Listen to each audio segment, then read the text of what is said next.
What's going on, guys? We are back for another episode, but before we get into it, I got a secret for success for all of you. A secret for success. Holy fuck, okay.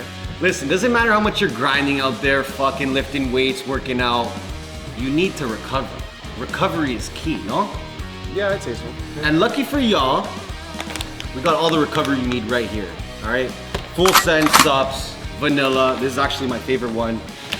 Throw it in a cup, mix it up, chug it, tastes like a fucking chocolate bar. I'm down, go grab it, 15% off. But it's not just the fucking protein, okay? We got the immunity booster, the energy booster, the liver reset, the BCAAs, the sleep. Listen, if you need to get right, top to bottom, full send subs. It's that simple, all right? Guys, listen, if you use our code MBH15, supplement.co, you get 15% off your purchase. Not just your fucking first purchase. We're not cheap over here, okay? It's any fucking purchase. Let's get into this episode.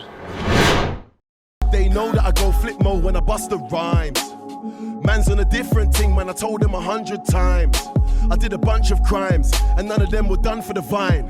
So you can take that bullshit and stick that where the sun don't shine. The summer's up, it's about to get real cold. Late nights in the studio with the bros. Welcome back to the MBH podcast, Money Buys Happiness, presented by Full Send. Guys, before we get into the fucking episode, like the video. Subscribe if you're not already subscribed, which I shouldn't even be having to say this every episode, okay? Leave a comment, drop a comment. At any point you feel like there's a time to drop a comment, drop a comment. It's very simple, okay? Noosh, what are we doing here today? It's not hard. It's not hard. Listen, guys, we've been trying to get this guest on for a while. To me, he's changing the world. The way he creates content, the way he moves people's lives, and the way he inspires others, okay?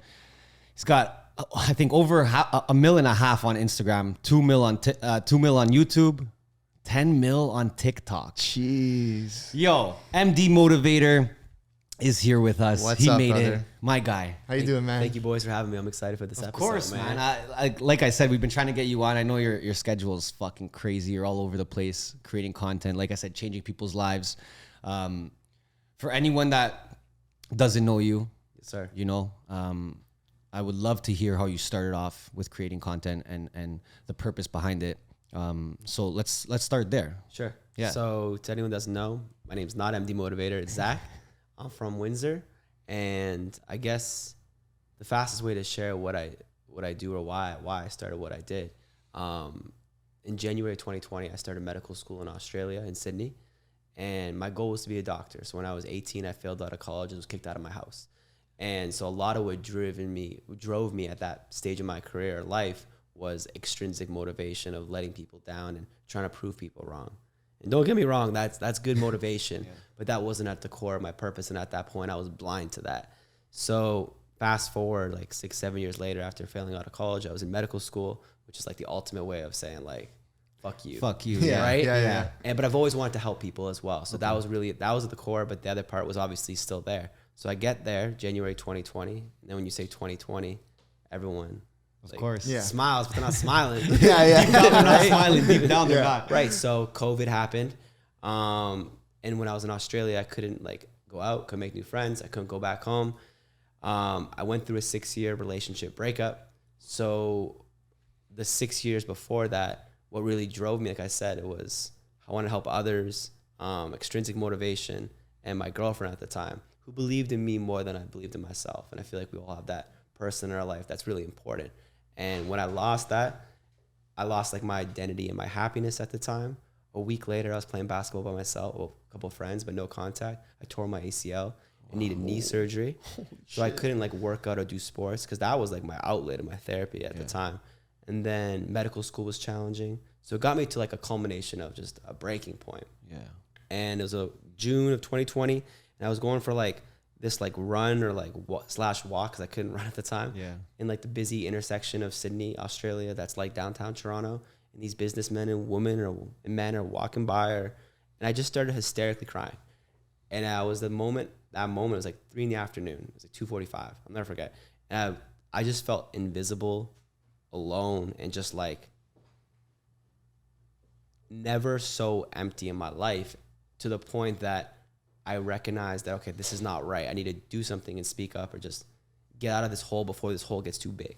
I'm not sure if you guys can relate to like getting yourself into a hole and then recognizing it when it's like it almost feels how too far late. is this hole going to go down? Yeah. Will I be able to eventually get out? So as a medical student, I sought counseling. It was free. I'd never been to a therapist before. I believed in mental health, but I just never thought it would like Be for impact me or like I'll be fine. I'm tough. Yeah, strong. Yeah.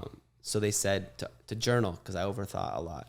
So I journaled a few nights and then I'm like, you know what? There's got to be somebody else out there who's went through what I went through, but a few steps ahead. So I was like, how can I find that person? I can't go to like my friends or family. It kind of defeats the purpose. Don't really have that many friends in med school because didn't really connect at all since I've been there. So I was like, all right, let me download this app called TikTok. Yeah. And that was July. And then I made a video about depression, about like the 5 things that I was feeling at the time. And I posted it like 8 a.m. My goal was to have 30, 40 views, have that one friend, like a Tinder Bumble match from a mental health, essentially. Okay. And I came back, I was in like a cadaver lab and in the hospital that day. So I come back to my phone. I didn't have my phone on me all day. And I come back and I look at it, I'm like, it's like 750,000 views and like 2,000 comments about depression, about mental health from people aged like 8 to 60. And I was blown away that these strangers online felt so comfortable to share with another stranger about vulnerabilities that they wouldn't talk about at the breakfast or dinner table with their family or friends because they're afraid of being judged. But there it feels safe because no one knows them. There's no biases. There's no judgment. There's no history. So I really, at that point, I was like, holy smokes. I felt like I was obligated at that point. I never made content before. I never went viral. That wasn't the goal. To continue making content because I felt like it was important to help others, but it was also an ability for me to have an outlet as opposed to like a cry for help. So I created a company called the Mental Health Movement with my good friend. He's a doctor here in Miami, a psychiatrist. He's a resident. It's called the Mental Health Movement. It was a philanthropy company. We gave away thousands of dollars to high school, college students, clothing line, podcast, but a community centered around vulnerability, relatability, and empowerment. And it was the coolest thing that all these people came together during like the craziest time in our life. For sure.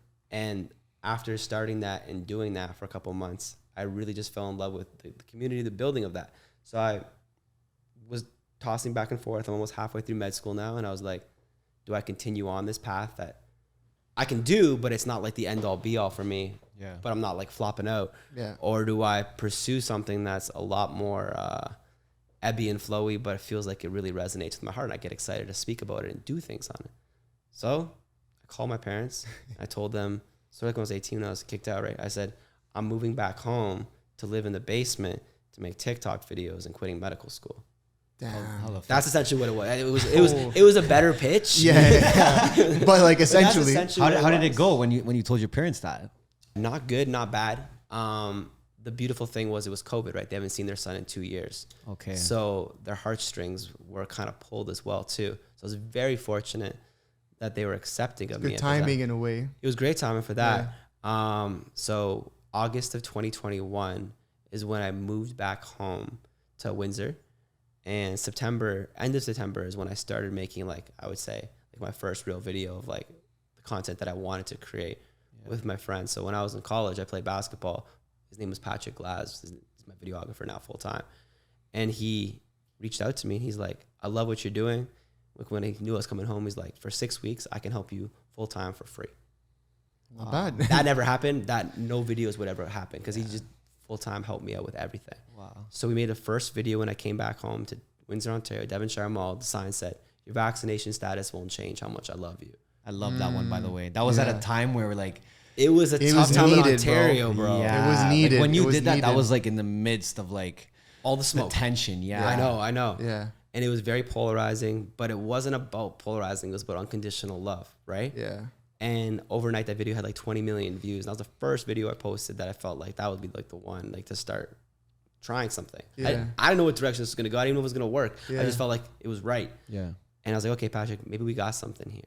So over the next now 10 months, we have made a lot of videos where I was blindfolded, where I did signs that said if you have anxiety, depression, hug me. And then started gradually growing. So it went from hugs to flowers to gift cards to money to cars to flights. Holy fuck. But really, the flight is equivalent to the hug. It just depends on what it means to that person at that time. Yeah. And everything that I do, most people don't know, is rooted in what I was missing over the 2 years. I gave a hug because I didn't receive a hug in 2 years. At the end of every interaction, I say, I love you, because no one told me they love me. I buy international students flights because I would have paid anything for a flight back home. Wow. All the things, all the gaps that I had are what I try to fill in the videos, because I just want to show that like there's hope. Yeah. And there's so many beautiful people out there. About to make me cry, bro. Holy shit. Nah, man. I'm being real, That's man. That's fucking deep. Holy. What was the mindset behind the blindfold? Sort of like if I made the first video with depression. Yeah. The lacking the bias, like the bias of like, and I challenge anyone watching this to try it one time. To blindfold yourself and have a conversation with someone that you know or you don't know. Nothing matters other than the words that they say. Yeah. Not the lights, not the hat, not the history you have with the person. Just you're in the present moment. There's no judgment. They're just like, what's going on? Yeah. And one of the biggest things my dad taught me growing up was people don't care how much you know until they know how much you care. So it's oftentimes people aren't looking for answers. They just want to be heard. And if you allow people to be heard, it's very powerful.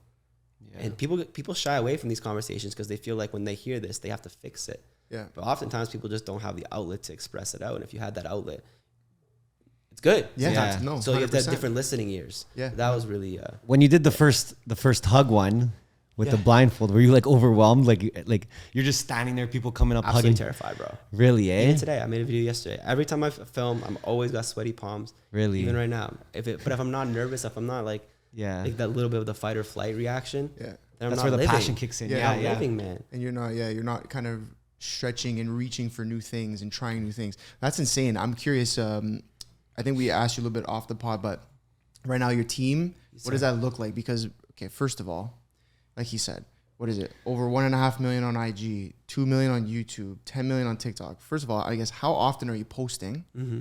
And what does a team look like behind you? Because it's not easy. Like we know for real, it's not easy to be up to date with socials every single day, posting multiple platforms, consistent, high quality content across platforms, man. Yeah, you guys get it, right? Yeah, it's hard. It's time consuming.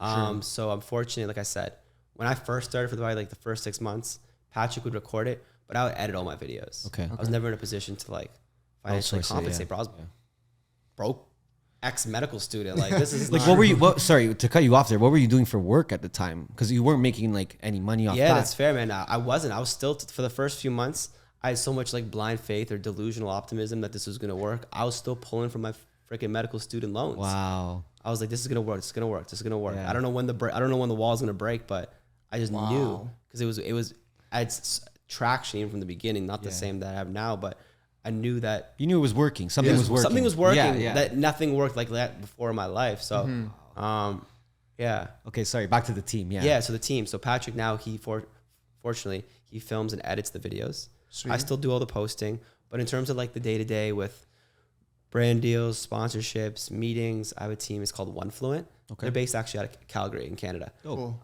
And I work with a girl there. Her name's Brooklyn. Like they manage all the brands like for you. 4 or 5 days a week. We have like a 15-20 minute phone conversation every single day. Which is like always like, but she does all like the work. That's the one thing I lack, is a lot of good organization skills, and they're godly at that. So and they do all the brand stuff. I'm sure you guys got brand deals coming in like probably left, right, and center. Yeah, you guys very picky with who you work with. You have to be though, because it isn't really about the views as much as it is about the brand that you build. As you guys know, right? It's the alignment, and if you sell yourself, then you're done. Yeah. And so one brand deal can really fuck that up. It can, man. Like if you choose the wrong one. Yeah. Or one video, or even nowadays you go to Starbucks or McDonald's and you say something stupid and it's recorded. One thing can cancel you. Yeah. So are you ever worried about the cancel culture? Like even the vaccination status, like you clearly didn't care. At that point I was more edgy, I guess, or polarizing, because I didn't have anything to lose. Yeah. So like I wasn't actually nervous for that video, because I was so desperate to make something work. I was like, this needs to happen right now. This is like, I don't know if I would do that now. Yeah. I feel like a bigger audience. Yeah. Well, I think also the times are changing, obviously, right? Like the world has kind of moved in a different direction now. So we're kind of, I want to say, less focused on things like that. So I want to go back to the team as well for a second. Do you handle like the concepts for the videos, the creative? Tell me. That's all you. So what's the process behind that? How are you creating these concepts? How are you coming up with them? The best videos are the videos that happen 10 seconds before I start recording. So you made a comment about that one video that almost has 100 million views on TikTok. That was 10 seconds. I was just walking in Harlem, just walking in. This gentleman, I hear him on down the street. He's like, can anybody help me? Help me. He was like 64, 65. His name's Michael. He was in a wheelchair. And I just saw all these people like walking by him, ignoring him, not even saying sorry, I don't have money or not giving a card, but like this literally like help me. He didn't even say like anything, just help me. He didn't say money, help me. And I unfortunately like had my GoPro in my backpack. I wasn't even recording. So I just pulled it out and then I had an interaction with him and he ended up saying how he needed $195 for rent. And I said, I'd love to like help you, but like my wallet's like 4 or 5 blocks or like that's like 10 blocks away. You have like a quarter to help me catch the bus and then I'll come back. And he's like, sure. Like he he was crying hysterically. He stopped crying and immediately changed face. It was like, okay, how can I help this person? He needs it. This Caucasian in Harlem who needs a quarter, who's dressed in Jordan, who's like needs a quarter for the bus. Like you could easily just be like, fuck off. Like I'm clearly need more help than you, but he didn't judge. He was just like almost like a blindfolded experiment. So he ended up giving me a quarter. He's like, do you need more? Do you need more? And then ended up giving him $500. There was obviously a really powerful reaction. And I asked him, what's his message to the world? He said, color means nothing. And I was never in Harlem before. And then, so I posted that video and I told Patrick, I'm like, if we raise like $1,000 for him, that'd be cool, man. Like tomorrow we go back, we give him like $1,000, $1,500. That's like 3 months or no, if he's $200, that's like 6 months of rent. Right. For whatever he was subsidized rent he was paying. So I was like, okay. The first hour had like $12,000. Wow. It had crazy. Like over $50,000 in like 18 hours. And I was overwhelmed. So I posted a story that night before the next day to go back and like help. Cause I told him, I'm like, yo, 9 o'clock tomorrow morning, I got breakfast, bro. We'll meet at the postal office, the exact same spot he was at. Yeah. He's like, I'll be there, brother. Which is sick. And he said he was there 30 minutes early. So I ended up putting up a story saying, anyone in Harlem that can help me out, please come to meet me at this spot. 7 people show up. He's from 127th Street. 7 people from the exact same street he's from. One that's a bank teller, one that owns a grocery store, one that owns like a beauty salon, one that's connected with somebody who works with Times Square to like do the billboard essentially for free. All these people came together on the same street the next day, and we gave him like the coolest experience. And the best thing he said was more than the money. He's like, I haven't had a friend in 7 years, and now I have 8 friends. Wow. Thank you for like being my friend. So now like day to day, I got people always message me like from that. It's the end of April. They're like taking photos and like we just got the good bite to eat and like happy. And so I guess the root of everything isn't the money, it's the connection. Yeah. 100%. Was that the first time that you decided to do like raise money for one individual? No, I've done a few before, but this one like escalated really fast. In total, it was like $90-something thousand. Because you do that as well. If there's someone that you notice and you're like, I can help them further than this, you'll go ahead and start raising money. So never once have I went up to someone who was homeless or looked like they were struggling. And I guess you do like this test of kindness. And have they ever like said F off or can't help you? And if they don't have money, they'll give you food. They'll do something. They'll give you a bus pass. They'll ask something. They're always, the people who have the least give the most. It's because they know how it feels. They know how it feels to be. Is that what you notice? Like the people who I never do that before, and I get blown away every single time at these conversations. So ethically, sometimes I feel like I put myself in like a bad position to do it, but it's 100% success in terms of they always want to help whatever capacity. Yeah. I've never left a situation where I'm like, oh, I should have helped them more. Have you ever, sorry to cut you off there. Have you ever had a person, just because I sitting here having this conversation with you, I can honestly feel how genuine everything is. Like everything you're saying, it feels like extremely genuine. And that's why I'm happy that we're in person, doing this in person. But have you ever had anybody come to you and be like, or you know, I'm sure you probably see comments like, oh, this guy's just doing it for the fame. This guy's just doing it for the followers. He's doing it for the likes, for the views. Like, have you had anybody do that? Or maybe the better question is, have you ever had anybody who's close to you do that? Close to me. What do you define as close? Like living in my city and like I see him at the gym? Let's say, yeah. Let's use that as an example. Maybe someone that's known you and seen your growth as well. Like fake. Like fake love. Yeah.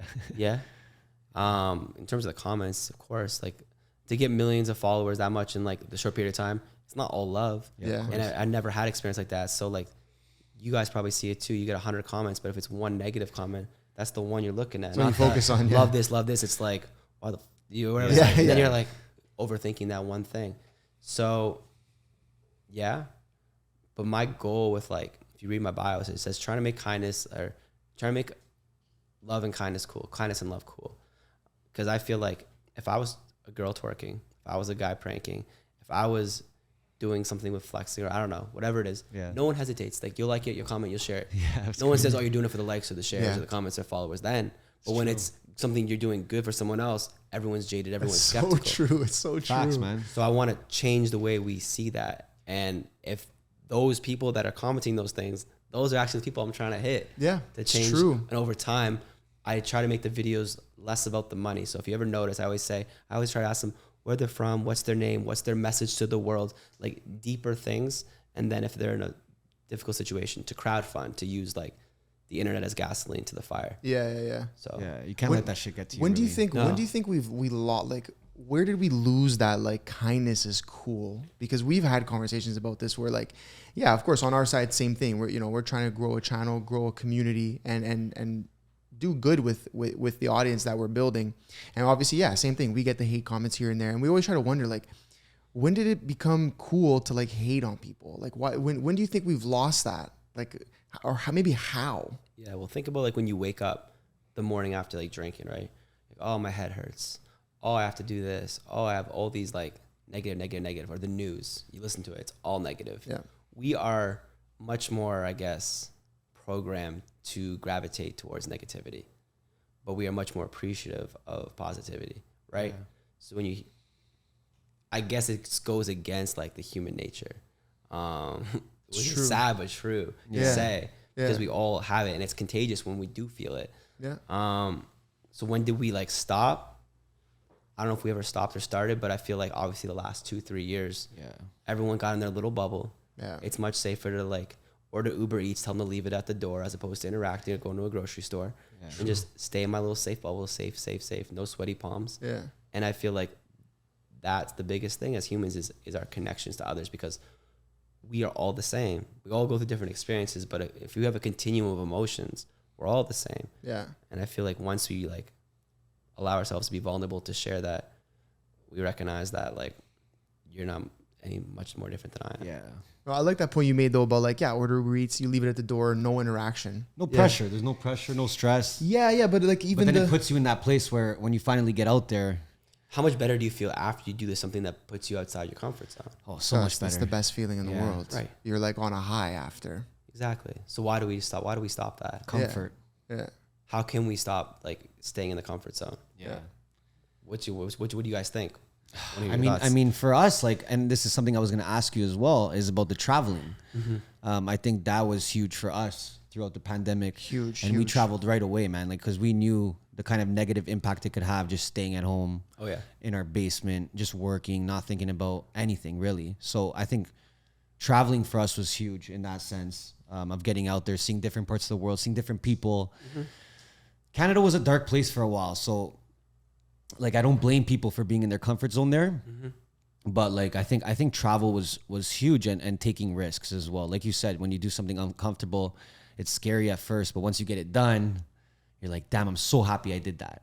You know, so Snowball too, right? so that's what my answer is. No, I agree with that, but I think even stepping, like, it's obviously easier to step out of your comfort zone, in my opinion, online. So like when we would have people reach out to us, DMs, commenting on a picture, whatever, just like having a conversation with a stranger, and even if it's over a DM, like it's a start. You know what I mean? It's a start of getting yourself out of a comfort zone, instead of just staying in your bubble of like, these are my 3 friends, and that's my brother, my sister, my mom, and those are the only people I'm going to talk to. And obviously, yeah, sure, COVID and the way Canada handled it made people even more enclosed. Right. But I think for us, it was a mixture of the traveling, taking risks on trying to build this thing, and conversing with strangers, whether it be online or in person.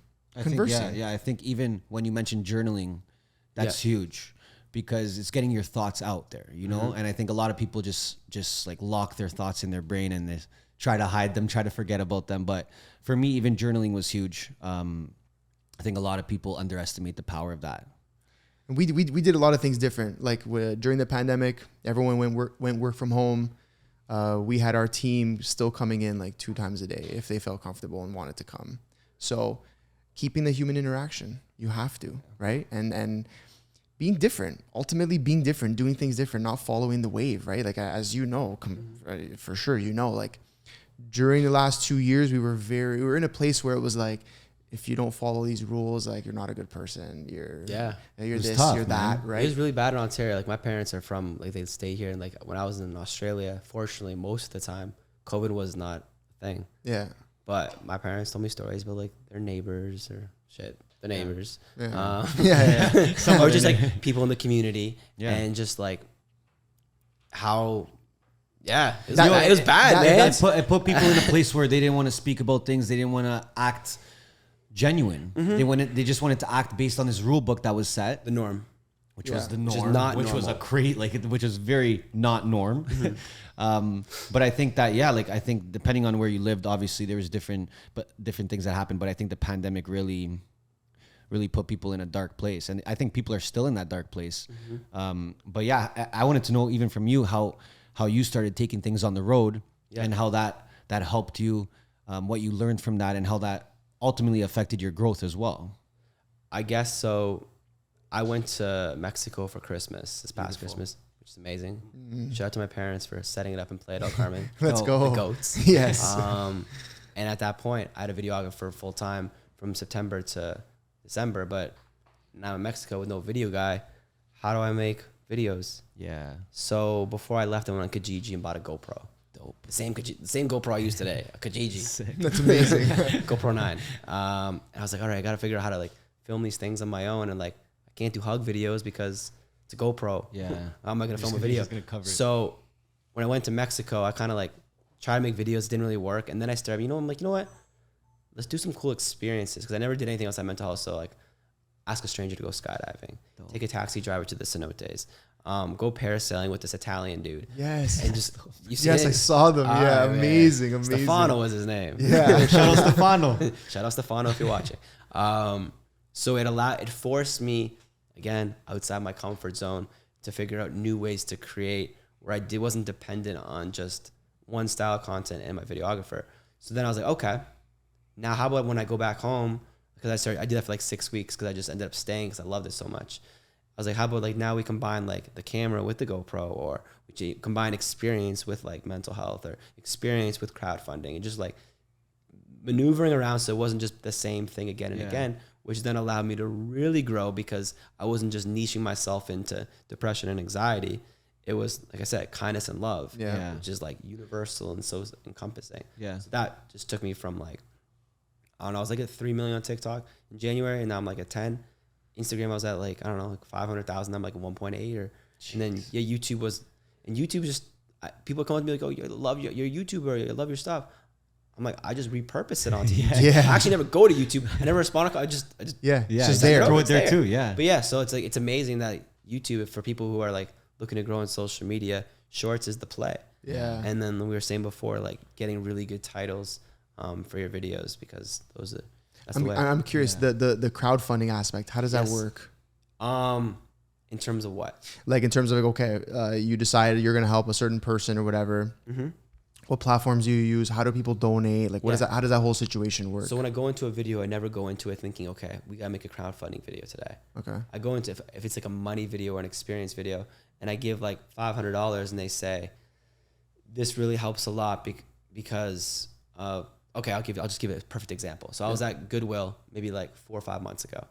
And there was this guy named Norm. I went up to him. I said, I'm trying to buy this like little bear for my kid. Can you help me out? Like, it's a couple bucks. His back was facing me. His face was not facing me. He's this older gentleman. He turns around. He says, excuse me, or hi, or whatever he said, but you couldn't hear him. And I was like confused because his mouth is like, he forced something out. I look and I see he has this like hole in his neck, right? So then he repeats what he says. I'm like, oh fuck! Like, what did I just like? Like I was. That's the fun thing. I cry, and a lot of these things I don't ever post it because it's like I just like give. Just like kind of. I'm like I hope this guy doesn't help me because I'll just like break down right now if he decides to help me. Yeah. He says my name's Norm. He's like he pulled out his wallet. I mean, not his wallet. He just pulled out like the change in his pocket. He had like maybe like 12 or 14 quarters, whatever he had. He just took it and rolled it down to me. Just rolled into my everything. Not even like take one. Like just rolled. He's like, Yeah. help. Oh my God. I'm like, why'd you help me? And he like, gave me a reason why he helped me. I'm like, he's like, he was saying like, I know what it's like what you were saying before. I know what it's like not to have something. He's like, I'm currently going through cancer, and every single day I'm in a lot of pain. Here's this guy. Put yourself in that perspective, right? Holy shit, Like man. you're probably in so much pain. You're at Goodwill, and the humid like it is in Miami, and just like a guy comes up to you asking for change. Like when you're having a bad day, you don't want to talk to anyone. This guy's having like a bad like trajectory in his life, Yes. and he was willing to give everything he had. And I ended up hearing a little bit more of his story and what kind of cancer he had and what like is it, like the pain. He was saying like he can't afford pain medication. Can't afford pain medication for cancer. He's giving you money. He's giving me money. He can't afford pain medication. Wow. He can't even speak. So I gave him a hug. I said, I love you. I just like broke down and left. This guy came up. I was crying. I was crying. Like, next aisle. And this guy's like, yo, you make videos. He's like, not the time. Come on, bro. Give me a fucking Bro, minute look at here. me. I'm a mess. So I posted the video. We raised him like $25,000 like two days. And obviously all of it went to like his pain medication. Wow. And it was the day when I met him on 2 days later. It was his birthday.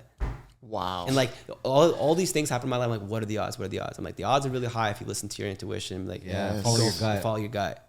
So to answer your question, it's GoFundMe. Okay, cool. But it's all situational based in the moment and whenever you hear like a gap. And if that's the beautiful thing with 15 million followers is if there's a gap and I can share it, you can usually like fill it. Yeah. But the money doesn't solve the problem. The money just helps his pain. So we didn't fix anything, but just fortunate that.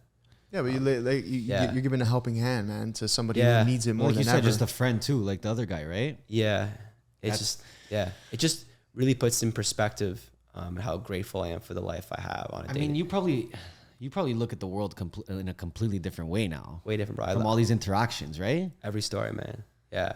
And then that same Goodwill, like a week later, I go and ask a guy to buy me something. He buys it. He's like, where are you from? He's like, from Rwanda. I'm like, and he goes in the story sharing about in 1994, his entire family was killed in the genocide in Rwanda.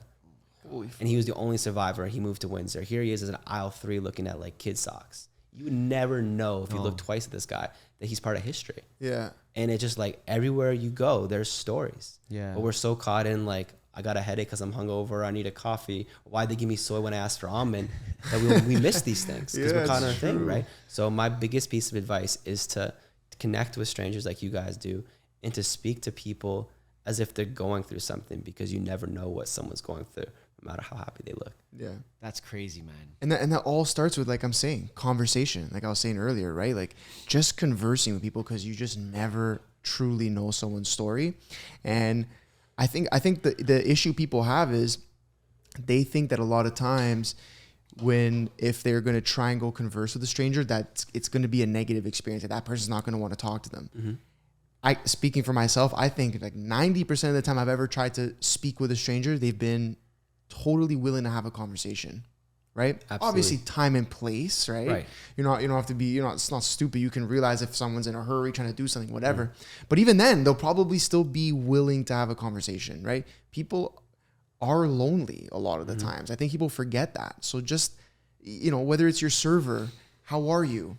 Yeah. Things like that. Like we always try, like we're in the elevator in the condo, just to talk to people, like it could be about Just have a good anything. day How kind are of you? thing, like- Have a nice day. Like, And the thing is, you think like people who don't do those things that like, oh, you're helping the other person out. Yeah. You're actually fulfilling yourself. Yeah. Way more than the things you'd be doing for yourself on your own. Yeah. Right? Like people are like, oh, like he's so kind.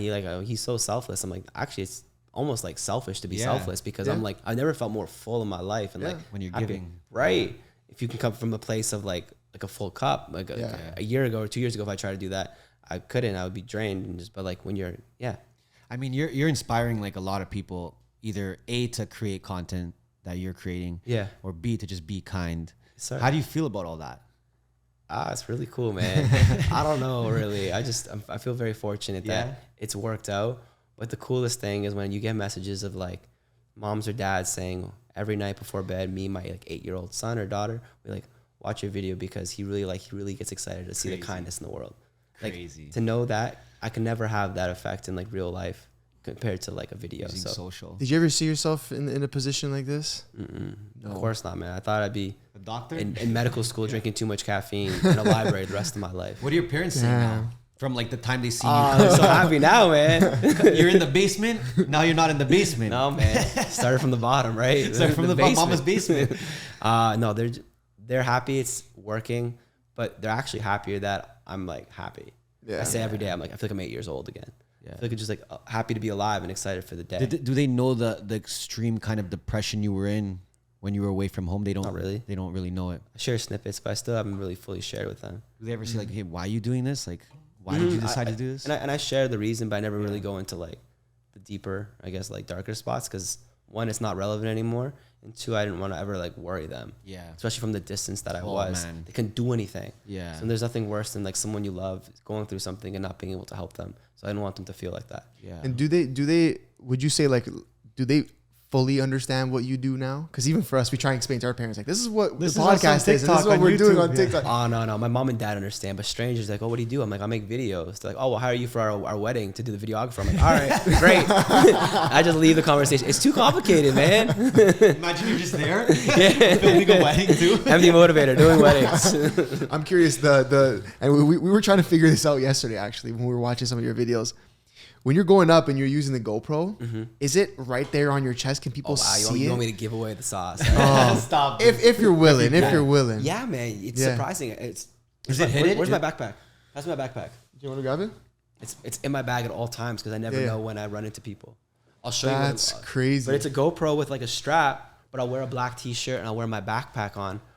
But when you're asking for like money, what you message to the world, or you're giving like $500 or $1,000 or asking someone to go skydiving, they don't even see that. You're so Yeah. caught up in like the stimulus of it all. Yeah, the conversation. Yeah, I'm so curious because we're like, how the hell, like, it looks like it's on his chest, but It like, makes sense that they're not paying attention to it when they're having a conversation like that. But You it's know? like this, bro. This is the thing I use. It's called a GoPro chesty. You just wear it across your chest like this. so the camera's right there. Camera's right here, bro. And you can tell, like, they don't even notice it. And if they do, I usually lead the conversation because you can tell when someone like, Is if I'm getting- filming you like this Yeah. versus if I'm like, it's a different conversation, Yes. right? Yes. So yeah, it's crazy. It's dope. So I guess now you have this massive following, this massive audience, people who appreciate what you're doing. I guess what's the goal moving forward for your brand as a whole? Do you ever feel like maybe the videos that you're doing, I personally don't think they will, but do you think that they'll get saturated? Do you think that you have to adapt your content They will. as you go? They will. They'll always get saturated. What's right? the big plan here? Yeah. So yeah, like I said, from hugs to like flights to all these things are lots of like raising the money for that guy. The goal is always been the larger I get, how do I find ways to continue to scale impact? Yeah. So I'm at the stage now where with One Fluent that we applied starting a nonprofit, hopefully by the end of the fall. Beautiful. That's So amazing. the goal then is obviously with business tax write-offs and like to continue to like buy people homes, like pay for students tuitions who couldn't afford it, like just leveling up the ability to financially compensate, where all the money just transparently goes to whatever the direction it is. Wow. So that, Buy that's, people homes, eh? You guys are really shooting Whatever. for the stars. why not, bro? I love it. No, Why I not, fucking man? love that. That's Yeah. unreal. That's I couldn't amazing. even like fold laundry like 10 months ago in bed. So if I'm here now, why not 10 Yeah. months from now do that? Yeah. So yeah, No, continue to serve and Yeah. continue to scale. But nonprofit is what is the next step. And then the cause would be for whatever you guys think is just at the So moment. it's going to be the core is about mental health, but it can branch from that. Yeah. But mental health is the core because that's really why I started this. But I like that you just said why not, okay? Because that's like something that we preach. We always say that, yeah. Like, you want to do this in life. You want to get this guest on your podcast. You want to donate this much money and change this person's life. Why not? Like, you know what I mean? That's truly the answer. Like, why not? Why can't you achieve the things you want to achieve? So like just those two words, why not? We say it all the time, right? They're so powerful. Why not? Like, why can't you do that? Right? Yeah. And I think that's people, they get in their heads. But ultimately, if you can sort of program yourself to say, well, why not? Like, why can't I do this? Right? There's so much more to life. And I think it kind of becomes a thing of like, we're programmed a certain way to think certain things, to live your life a certain way. There's sort of a classic trajectory that you have to take. You go to school, you get a job, what you were essentially on at one point. Yep. But I feel like when you said, well, why not? Everything sort of changed for you. once I stopped giving a fuck what people thought, Yeah. is when my life really changed. I feel like everyone says that. Everyone says So that. I go back to like your vaccination status won't change how much I love you. I was hundreds of thousands of dollars in debt. I haven't really made a video. I quit medical school. I have friends and people coming up to me while I'm outside the mall saying, yo, I thought you were in Australian med school. Like, what are you doing at Devonshire Mall outside the fucking Manchu Walk food court with a sign? And it was like, at that point, I was literally at my lowest, but I felt like I was actually at my highest in terms of like, I didn't care. I was free finally. Yeah. So finding maybe like, if anyone's watching this and not their lowest, like I was saying, like, I do like the international flights, hugs, I love you. Like all those things when I was at my lowest actually brought me to my highest. So like whatever you're going through is actually your biggest blessing, even though it's not right now or you don't see it at the time. Yeah. So find ways to tap into those, I guess, those emotions and how you wish you can get past that. Or if you're in that situation again, what you would tell your younger self, and you can really change the next generation, next set of people going through that. Their lives. Well, that's what I wanted to ask you. I wanted to ask you, anyone out there that is inspired by you, and maybe they don't have 10 million on TikTok or 2 million on YouTube. How can they start? Where can they start? Where can they start with just, I guess, preaching the message of kindness and without being able to give someone $500 or their story? The money means nothing. Yeah. I wish I didn't have to give money away, but like the money's universally understood in video form. When you hear money, you're like, oh, let me watch. Yeah, Money huge. buys Wow. happiness, right? There you go. Money, like money.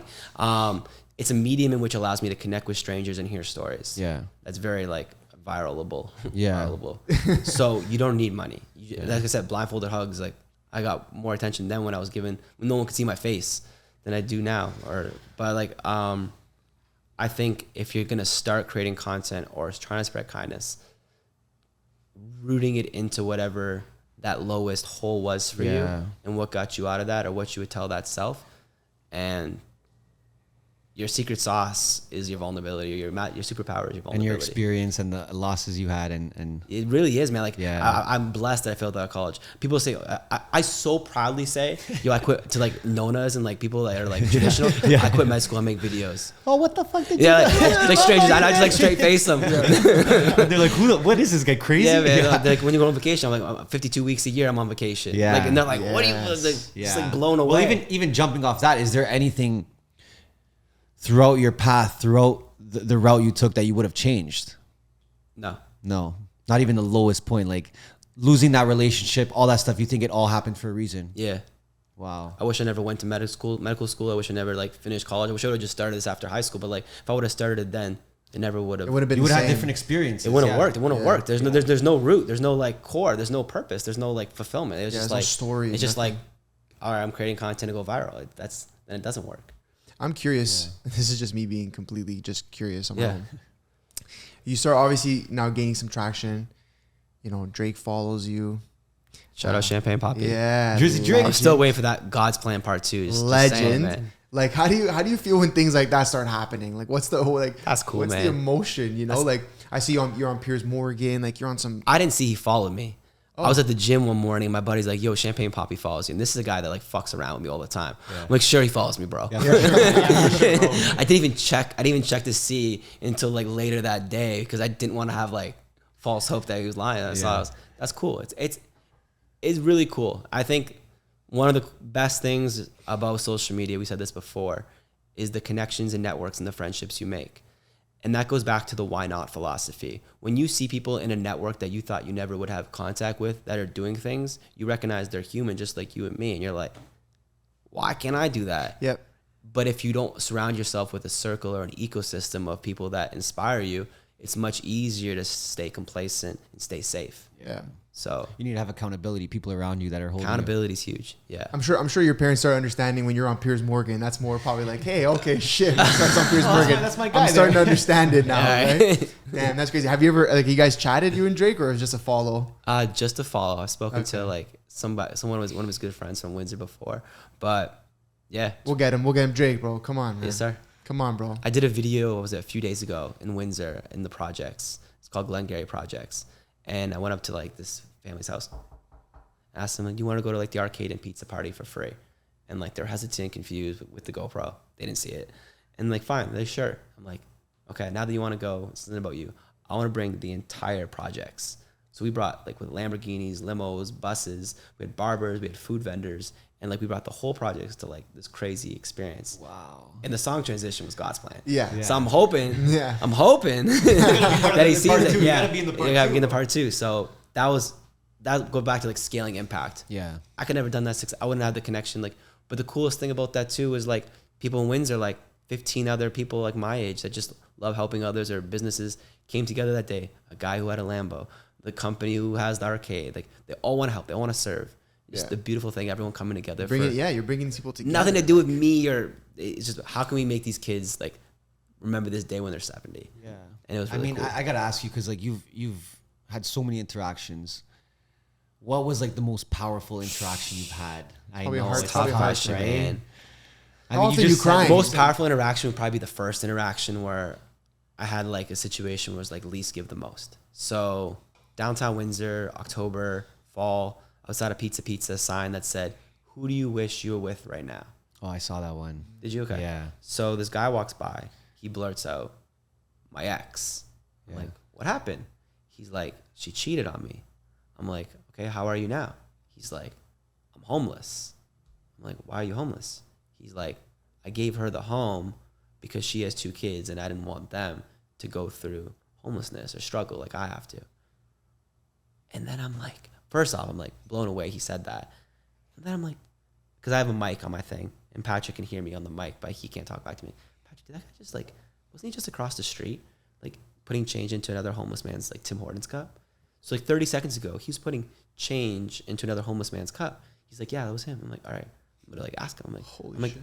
"Dude, weren't you just across the street and like put change into like another guy's homeless man's cup? You said you're homeless." He's like, "Yeah." He's like, "It's my birthday in a few days. I had a few extra bucks." I'm like, "How old do you turn?" He's like, 32. I'm like, "Happy birthday." And that was the first crowdfund I ever did. But like the idea that he had nothing, he gave everything away. And he didn't even like, wasn't about the video. He didn't like, "Oh, I saw I was recording, put change in another cup." He's just like, Yeah, let's he did it let's before. just doing it. And that was probably, That probably changed your. that was the most perspective, like, eye-opening because yeah. I'd never seen it before in like a real life setting. And that was, very, very. Is there any like? Wow. Is there any areas or cities that you would like to help more? That you've seen and you're like, yo, these guys actually need me here. I used to say Mexico. Yeah. But when I went to Mexico, I'd be like, "Oh man, like my money can stretch so much farther here. I can actually help people." I had it backwards. They're much happier than we are over was here. about to say, they're happy. They're already Yeah. happy. They're ecstatic and they Yes. have, what do they have? They have family, they have faith, and they have like love. Like, Yeah. like they don't have, they have nothing, but there's, and I'm like, okay, I went there thinking I was going to serve, but I'm actually learning way more from the situation. Like, what the fuck are we doing wrong here? So I guess to answer your question, it isn't more so much about like the community. Yeah. It's just like, I don't know, day to day. Because you're right. Like you can go into a community. Like I say this a lot about Italy too. When I go back, and there's areas that have nothing, and they're the fucking happiest people. Happiest. Crazy. Man. I'm assuming you can like relate maybe with some stories of your own or. Yeah, no, like the same thing. We're actually both from Italy, but or Where in Italy our you guys from? backgrounds. My mom was born in Rome, and then my dad was from the south in Calabria. Okay. Both my parents are from the central, so I'm like just like 3 hours south of Rome. But in So the south, it's rough. Okay. You know, it's rough. But man, they like the average person maybe makes like 300 euros a month. Like that's like $400, $500. Bro, they don't care. They're chilling with their friends. They're chilling with their family at the beach, and they're happy. Yeah. And if you gave them $10,000, they'd probably be miserable. Like, you know what I mean? They wouldn't be happy as someone. It's here not going to you give make them that much $10,000. happier. You know what I mean? However, when I give these guys like or individuals experiences, so when I took like yes, I took one of the first experiences I did was I took like a stranger skydiving. skydiving. I was about to say That's I've so seen that one. memorable, Yeah, though. yeah. Like- His name was Richie. He was 63 years old. He's been selling tours for over 30 years, and not once has he gone on skydiving. Not one person. And he's selling them. He's selling them for 3 decades. Yeah. He's like, "This is shit. the coolest day, man. I've never been skydiving." But you've never been skydiving? Every day you're at this Yeah. corner selling me skydiving. And it's just like mind blowing. So experiences over money. Yeah. Money's important, but like money's not at the core of what makes people like fully happy. Money just solves a lot of problems. Yeah. I want to ask you even about your time, like going back now Yeah. to your time in Australia. Yes, sir. How was that experience like? Like, it was What a do you- different what time do of you your mean? life, right? It was a different time in your life. Did you learn anything from being there that you take with you now? Was the culture different there? It's not too different, man. It's kinda similar, I think, Dry, than- No, that's why than I'm asking. Western. yeah, I'm curious. It's like Canada. Okay. It really is, just with like better weather. Yeah. And like better Kangaroos vibes. and shit. Yeah. Yeah, kangaroos and shit. It was a blur, to be honest with you, man. Like, I was just so lost at that stage. So it was just like, how do I like? I don't know if you ever wake up and you're like, oh, I gotta do all these things. Let me just get all these tasks done, and then okay, then I can enjoy the day. Yeah. That was just every day.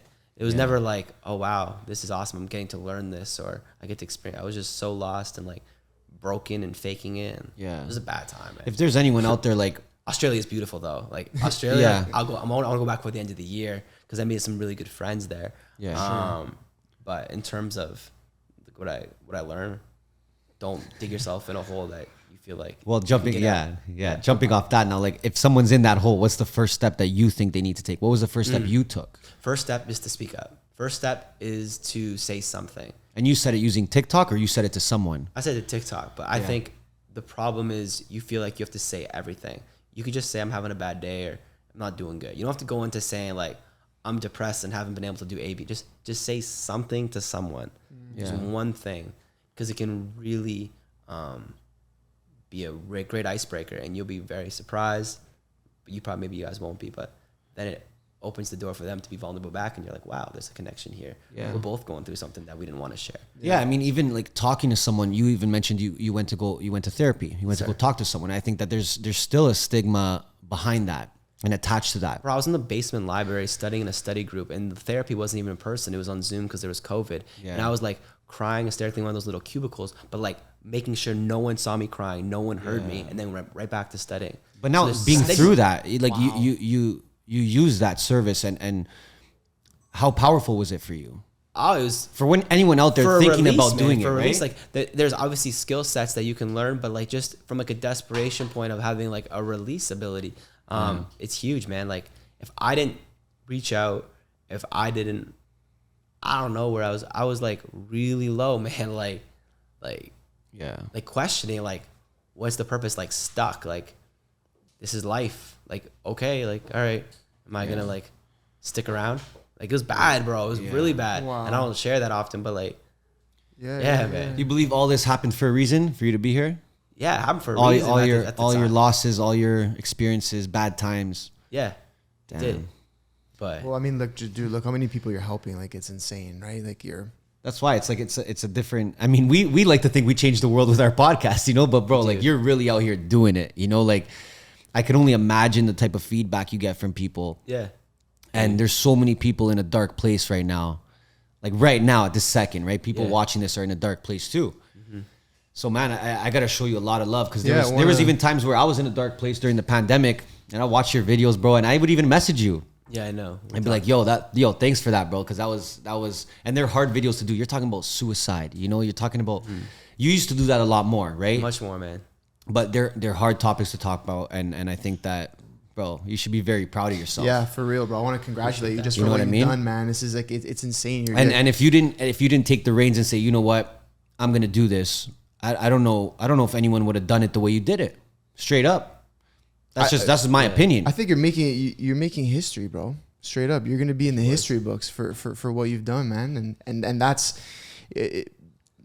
you know, being in the history books is one thing, but being in the history books and making the impact that you're making and like how positive it is like, dude, it's next level, man. That's something that you can stand yourself next to the greats. You know what I mean? And put your name there. So I mean, I want to congratulate you for that, bro. And I'm sure your family's proud of you. I'm sure your people are proud of you, bro. Like fuck, it's a tough thing. And now I want to go into something a little bit lighter.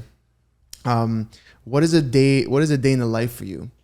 What does that look like for you? There's no normal day anymore because I'm always traveling and stuff. True. And making like videos or connecting or collaborating. But in terms of, I'd say 5-6 days a week I'm trying to create. Okay. So I probably put out 4 videos a week because not every day is a perfect day, right? You don't find the right person. But I spend anywhere between 20 minutes to like 4 hours trying to find like the perfect person. Like people always like, yo, that's too good to be true. That's staged. I'm like, it is too good to be true. Meet people, like try it. It's crazy. And then I spend probably like 2 to 3 hours like reviewing and analyzing like my editor's edits. Okay. Because like this is not like, it's not luck. Yeah. It's just like, okay, we flopped, we made errors. Every video I make always like, okay, where's the problem? What's the solution we learned from this one? Next. Always learning. I want not failure, but like to always like see, okay, there's a problem. Now we make this better this way Yeah. each time. So I mean, the only reason you're doing what you're doing is because the losses that you incurred, right? So they're important. Yeah. And I think people try to hide from them. People try to hide from taking an L or having a bad experience. But no, dude, that's what makes you into a better person. absolutely. And I've been fortunate, like, to get back into basketball too. Like we said, the celebrity basketball game. So that's huge in my life now. Play a few times. What's going on? What are you doing? You said later today. Shout out Andre Drummond. I'm coming for your neck. That's a big boy right there. I don't know if you can reach his neck, bro. I'm coming for his nipple. Talk about these kind of opportunities. That goes back to the network stuff. Yeah. We were saying, like, the connection. Like, there's no way I'm gonna play basketball with Terrell Owens and Andre Drummond tonight. Like, if it wasn't for being almost suicidal in my bed like a year ago. Like, just like the idea, like, it's crazy to think that like that happens from that. So I feel like my biggest message, more than the network and stuff, is like really tap into like this shit you're going through, because it is your superpower. We were saying about like not being the norm and everybody's different, but like tap into what that difference thing is. People shy away or hide from that. Yeah. So find what it is and like 10x it. Like, Yeah. you never know, right? Yeah. So, With all the good happening in your life and all the fulfillment that you get, do you ever find yourself sneaking back into that hole of depression or in bad times or a slump? Just having a bad day, maybe. Like, you still go through We're those. human, right? Yeah. It's like, But I guess you're in a better position now to kind of get out of that funk. Exactly. I have a skill set, I have a support system, and I'm in a better position. So I'm very fortunate. Like I said, the guy that does my videos with me, Patrick, every day we just chat about stuff. Yeah. Like, so I have a really good connection with him, and likewise with back and forth. So nothing ever builds. Yeah. Yeah. You're able So to you just connect. you see yourself going in and Yeah, get you right just back like, I out. just talk it out real quick. Yeah. So it never builds. It never feels like I need to talk about something. So yeah. Fuck, bro, inspiring as fuck.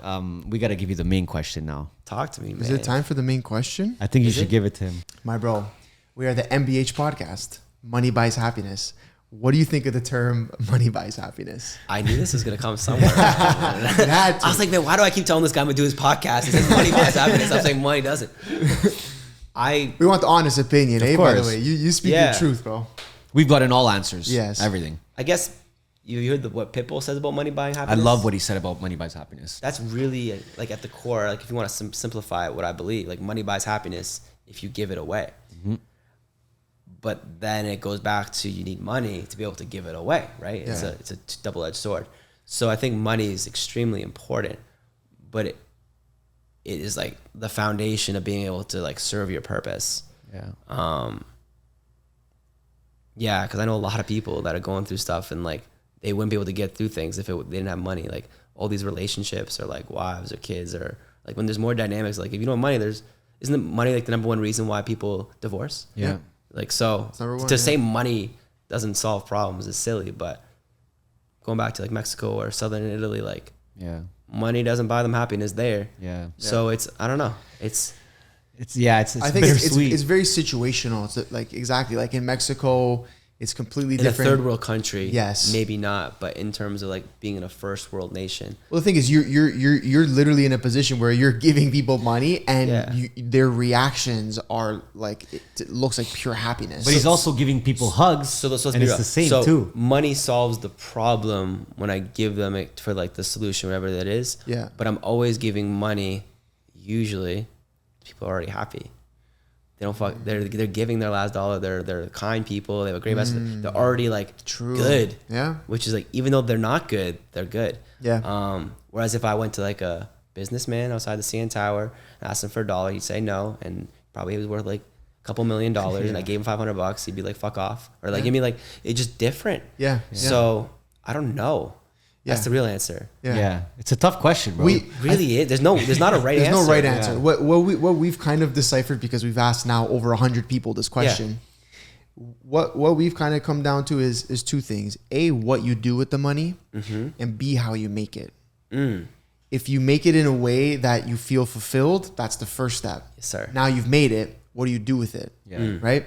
If you're doing it to buy only material things and only to help yourself and only give yourself, a lavish life or whatever, eventually that happiness will fade away. The 12th Ferrari is not going to be as cool as the first one, right? Right. But when you have that money and you're doing good with that money and you're giving to people who need it more than you do, that's where kind of that happiness comes, right? And That's a brilliant answer. Both parts of that. It's we've asked over 100 people, so I very smart hope we have a people, pretty good answer. I was like, damn, I wish I would have said that. It's a good answer. No, it's those two things, right? And obviously, and then it's situational, right? Depending on the person, their situation, where they live, all those different things. But the reason we asked that question, the reason we even named this podcast what it was, is because we're trying to change the outlook on money. It's always seemed that it's been looked at negatively for some reason, right? Like the love of money or wanting to make money. You're greedy if you want to make money and stuff. And I'm sure there are circumstances where people who want to make all this money are super greedy, but there's also a positive. Look at you, bro. You're crowdfunding for people and giving them $90,000, $50,000, $30,000. You know what I mean? So that's why it becomes, well, what are you doing with the money, right? And it's not even me doing it. So if you think about it, there's this really kind person that I meet online, or I meet in person, I make a video. And then there's thousands of people who are strangers that are kind as well, that are giving their hard-earned money, however they earned it, to me, expecting that video is not staged, expecting that the money's going to get somehow to them and that person's going to use it right, versus them using the $20 for maybe their family for groceries or whatnot. So to understand that connection, I'm just like the orchestrator in between. Like the average person's great. Yeah, 100%. So it's a beautiful thing. But where I have to commend you, and you're probably not even giving yourself the credit, is you are the outlet for those people who are donating to feel good. Absolutely. Yeah. Right? You're giving them an outlet and saying, listen, if you want to give back and you want to help somebody, here, crowdfund it to me, and I'm going to disperse it to that person who needs it, right? You are that outlet. I feel like I'm really good at starting things. Yeah. And people want to be part of good things. They just don't know where to start. Exactly. Yeah, I feel like, but like the average person wants to do good. They just don't know where to go. So they're just like, all right, exactly. I'll just stay in my routine. My parents used to tell me, like, make sure whatever you're doing in life, it is something you love, but it allows you to live the lifestyle that you want. And I think that fucked me. Yeah. Okay. Because I was more focused on the second part of that sentence versus the first part. Yeah. I really think if you find something you love, you can find a way to monetize it or niche it. Facts. Or to make money off it and be fucking happy and fulfilled to then be able to do the second part of the thing you said, to give money away or to however you want to use it. But like, it's the core part's met. Yeah. So the first part, that's the thing. That's why that's always the first step. It's hard, man. Do what you love is so like, well, it seems cliche. Do what you love, but like it's true. It's true. But you gotta like just trial and error until you find that thing that you can't not love but not do without. Yeah. Well, because you have to look at we'll use Western society as an example. That the problem is there's pressure from the day you go into high school. You better take these courses because you have to know what you want to do for university or college. And you got to do this and you got to do. And it's like, where's the moment where I get to just like take a step back and try things I like that maybe aren't seen as money makers, but then it's like, oh, but your parents are telling you need to make this much money because you got to buy a house, you got a mortgage, and then you see your friend who's, maybe he's in university or college and he's doing this and he's going to become a doctor or whatever. So there's all this constant pressure, and people miss the part of like, hey, step out of the comfort zone, step out of the matrix essentially, and try, just do something you love first. And that's why that first part's always missed, and we go right to the second part. Just make as much money as you can. Yes, sir. It's like, but that's what's going to get you depressed. That's what's going to get you feeling empty. But that's the part that gets missed, right? And that's why we try to have these conversations, right? So we're the Money Buys Happiness podcast, but it's not always about entrepreneurs and how much money they make and things like that. We want to open up these conversations, the type of ones that you're having. So I think you guys are doing an awesome job of what you're doing, man. And I didn't really know at the core of what the Money Buys Happiness means. So I had goosebumps when you share those two parts, bro. That's awesome. No, listen. Yo, bro, we've listened to so many great answers from great guests. Like genius answers. And every time we listen to a new answer, we learn something about the answer too. Like we add on to our answer, you know? Deepens, like an onion. Yeah. But dude, man, first of all, thank you so much for coming out. It's an absolute pleasure to have you on. Won't be the last time. That's for sure. Because your growth is crazy, and I know we're gonna have to talk again about everything you're doing, man. Appreciate it. But I just want to again congratulate you on what you've accomplished already. It's amazing. You're truly changing the world, and that's something that not many people can say, and not because they're not capable of it, but because they haven't taken the step to do it. And I think you're motivating people. You're showing people that anything is possible if you put your mind to it. So I just want to congratulate you on what you've done. Thank you, boys. It's been an absolute pleasure having you on. I appreciate it. And like you said, it won't be the last time. So on that note, guys, if you made it this far, subscribe, okay? I'm not gonna say it again. And Subscribe. go follow our guy MD Motivator. Yeah, we'll have on all everything in the platforms. description. We'll have all his stuff there. You're gonna tear a bit when you watch his videos, but just do it anyways. Yeah, we love you guys. Thank you so much, brother. Appreciate for having you. me, man. Jay.